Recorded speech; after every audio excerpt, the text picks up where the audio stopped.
వచ్చిన తర్వాత తీసుకెళ్తాను. ఓకే, ఒక్కొక్క నిమిషం అగోరియమ్మ, ఒకసారి మీరు లైన్లో ఉంటే. వర్షిణి వాళ్ళ అమ్మ లైన్లోకి వచ్చారు, లైవ్లోకి వచ్చారు మనతో పాటు మాట్లాడటానికి. అమ్మ అమ్మ నమస్తే అమ్మ.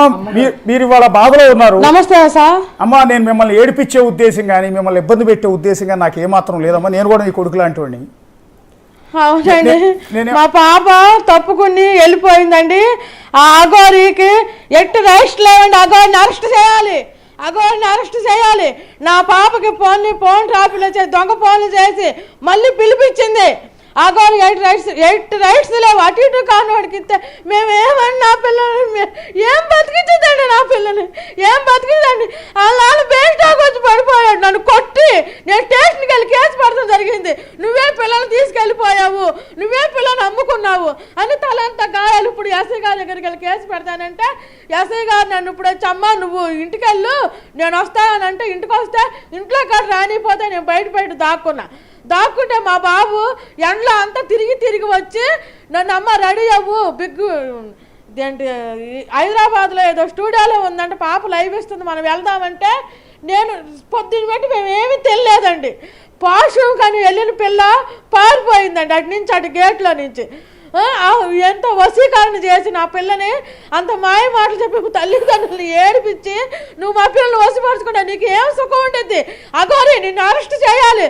దయచేసి చెబుతున్నాను పోలీస్ డిపార్ట్మెంట్ వారికి, డీజీ గారికి, ఎస్పీ గారికి, చంద్రబాబు నాయుడు గారికి, పవన్ కళ్యాణ్ గారి, నారా లోకేష్ గారికి ఇటు మాయ మాటలు చెప్పి నా పిల్లల్ని తీసుకెళ్ళి వసపడి ఏం పెళ్ళండి అటు ఇటు కానిడుతా నా కూతురు ఏం సుఖపడుతుందండి. ఏమైనా మంచాన్ని తీసుకెళ్ళిందండి దేనికండి? ఆ పిల్లకి కడుపులో మందు ఉందండి, వశీకరణ చేసిందండి. మేము తీసుకెళ్లే క్రమంలో మళ్ళీ ఫోన్ చేసి రప్పించిందండి. అదే మమ్మీ, అదే అబ్బాయితో లేచిపోతే మీరు ఇష్టపూర్వకంగా, అదే అబ్బాయితో లేచిపోతే ఇష్టపూర్వకంగా పెళ్లి చేసేవాళ్ళ?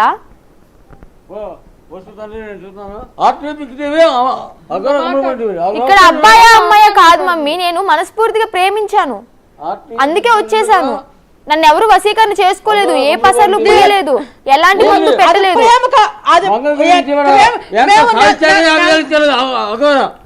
నెల రోజులు మేము మెడికల్ టెస్ట్ లో ఉండాలి. నువ్వు అని అంటే నువ్వు ఎందుకు వెళ్తున్నావు? మెడికల్ టెస్ట్ ఆల్రెడీ హాస్పిటల్కి వెళ్ళాను. మీరు డబ్బులు తీసుకున్న సంగతి అందరికీ తెలుసులే. మీరేంటి తాగేస్తున్నారా? ఇప్పుడు ఏంది తూగుతున్నారు? ఏంటి తాగేస్తున్నారా మీరు?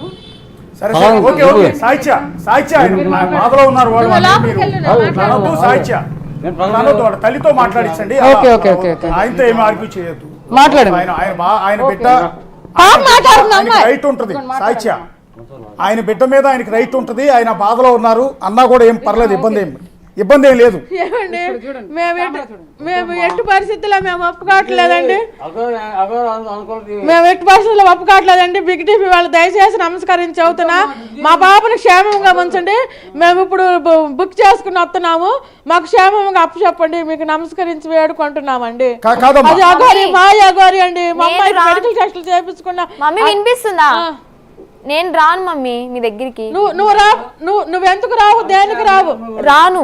అండ్ అదే మీకు ఇష్టం లేనప్పుడు దేనికి రావు? కాదు, మీకు ఇష్టం లేనప్పుడు మరి తాళి కడుతున్నప్పుడు ఎందుకు ఆపలేదు? అప్పుడు ఎందుకు నవ్వారు? కోడల పిల్ల అని చెప్పి ఎందుకు పిలిచారు? మరి ఇష్టం లేనప్పుడు అప్పుడే ఆపొచ్చు కదా.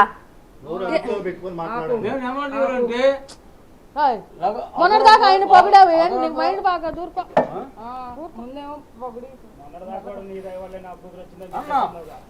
వీడియో వాళ్ళందరూ సహకరించారండి, ఆ టీవీ ఈ టీవీ అని కాదు, ఆయనకి మైండ్ బాగా. అదిలే ప్లేట్ తిప్పింది నువ్వేనా కోటయ్య? ఏం కాదు, ఆమెకి మానసిక వైద్యశాలలో మేము గుంటూరు చేసామండి. ఆ మైండ్ సెట్ ఎవరు నాకు పిచ్చి పట్టిందని చెప్పి అనుకోరు మమ్మీ. అట్లా చేస్తుంది. అమ్మా మీ అమ్మాయికి ఏమీ కాలేదమ్మా, మీరు బిగ్ టీవీ స్టూడియోలో మీ అమ్మాయికి ఏమీ కాలేదమ్మా, కాకపోతే ఒత్తిడిలో ఉంది. ఏమండి తల్లిదండ్రులుగా మీకు నమస్కరించి చదువుతున్నామండి. అమ్మాయి టెన్షన్. నేను మిమ్మల్ని ఒకటి అడిగా మొన్న, గుర్తుందా లైవ్ లో ఉన్నప్పుడు? అమ్మమ్మా నేనేది ఏంటంటే మొన్న మిమ్మల్ని ఒకటి చెప్పాను, నేను అడిగాను ఒకటి. అమ్మ మీ బిడ్డ రాగానే ఒళ్ళో పడుకోబెట్టుకుని తల్లి ఏం జరిగిందో చెప్పమ్మా, ఏమి ఇబ్బంది పడుతున్నావు నువ్వు ఏంటి అని మాట్లాడమని అడిగా నేను. మీరేమన్నా నా కూతురు నేను గుండెల్లో పెట్టుకుంటానయ్యా, ఖచ్చితంగా నా బిడ్డతో నేను పర్సనల్గా మాట్లాడతానన్నారు.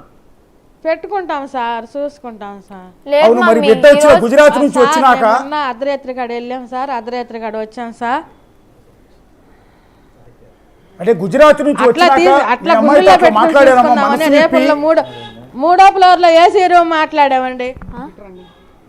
కాదమ్మా, ఓకే, రేపల్లో 3వ ఫ్లోర్ లో ఏసీ రూమ్ మాట్లాడి అక్కడ పెట్టించి అక్కడ పెడదామని తీసుకెళ్లే క్రమంలో ఈ పిల్ల ఇలా చేసింది సార్.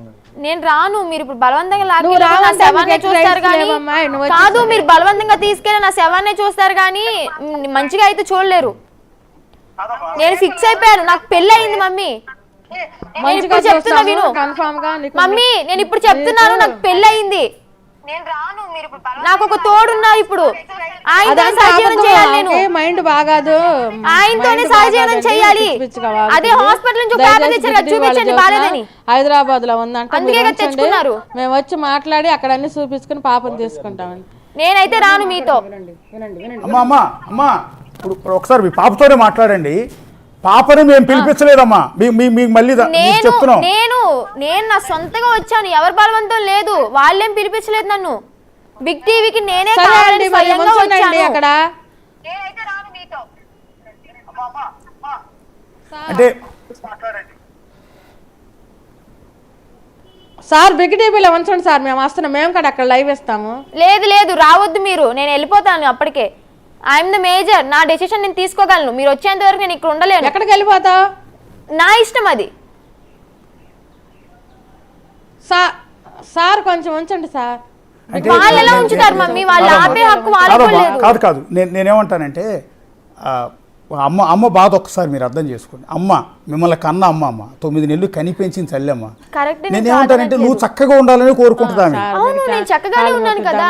లేదు కాదు, ఇప్పుడు ఆ తల్లి అనుకునేది ఏంటంటే, ఆ తల్లి పడే బాధ ఏంటంటే, నా బిడ్డ ఒక అఘోరీతో వెళ్ళిపోతానంటే ఏ తల్లి కూడా ఒప్పుకోదమ్మా. నేనేమంటాను, నాకు ఇష్టపడ్డాను, నేను ఇష్టపడ్డాను కదా మనస్ఫూర్తిగా. తను లేకపోతే నేను జీవించలేని చెప్తున్నా కదా. గుజరాత్ నుంచి తీసుకొచ్చిన తర్వాత నేను ఎంత ఏడ్చాను, ఎంత వేదన పడ్డాను అనేది, నైట్లు తినకుండా, తిండి కూడా సరిగ్గా తినకుండా ఎలా ఉన్నాను అనేది నాకు తెలుసు. అది వాళ్ళకి అవసరమా? ఆడపిల్ల ఏడుపు అనేది ఊరికే తగులుతుంది. నేను ఊరికే చెప్పను, నా ఫ్యామిలీ అమ్మ నాన్న అని అలా కాదు. ఆడపిల్ల ఏడుపు అనేది ఇష్టం లేకుండా బలవంతం చేస్తే ఏడుపు అనేది ఊరికే తగులుతుంది. నా కర్మ నేను అనుభవిస్తున్నా కదా, వదిలేయచ్చు కదా. ఏమో నా తలరా తింటే రాశాడేమో ఆ బ్రహ్మ. నా జీవితం నన్ను బతకనివ్వండి. అంటే ఎట్లా వదిలేస్తారమ్మా? తల్లి కదా, నిన్ను కనిపించిన తల్లి తండ్రి. అంటే వాళ్ళు ఇష్టం వచ్చినట్టు చెప్తున్నారు, ఎలా వదిలేస్తాము తీసుకెళ్తాము అని. అలాగే నాకు ఇష్టం ఉంటుంది కదా, నేను రాను, నేను పెళ్లి చేసుకున్న అతనితో ఉంటానని నేను అంటున్నాను. అది పెళ్లి చేసుకుని ఒక మగవాడిని చేసుకుంటే